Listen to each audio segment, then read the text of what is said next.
అనగనగా విజయనగర సామ్రాజ్యంలో ఒకప్పుడు శ్రీకృష్ణదేవరాయల వారు పరిపాలిస్తున్న రోజులవి. రాజ్యం అంతా సుభిక్షంగా ఉండేది. ప్రజలు సంతోషంగా జీవించేవారు. రాజుగారి తోటలు, ఉద్యానవనాలు ఎంతో ప్రసిద్ధి చెందాయి.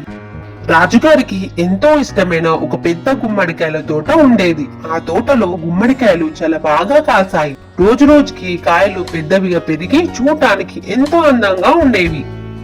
ఆ తోటను కాపాడడానికి రాజుగారు 3 నమ్మకమైన కాపలాదారులను నియమించాడు. వారి పేర్లు వీరయ్య, మల్లయ్య, లింగయ్య. ఒకరోజు ఉదయం తోటమాలి తోటలోనికి వచ్చి చూసి ఆశ్చర్యపోయాడు. అయ్యో, ఇక్కడ పెద్ద పెద్ద గుమ్మడికాయలు ఉండేవి, అవి కనిపించడమే లేదు అని చాలా కంగారు పడ్డాడు. మొదటగా ఎవరూ సరిగ్గా పట్టించుకోలేదు. కానీ మరుసటి రోజు మళ్ళీ కొన్ని కాయలు కనిపించడం లేదు. ఇంకో రోజు గడిచేసరికి మరికొన్ని కాయలు మాయమైపోయినాయి. తోటమాలి భయపడిపోయి వెంటనే రాజుగారికి సమాచారాన్ని అందించాడు. విషయం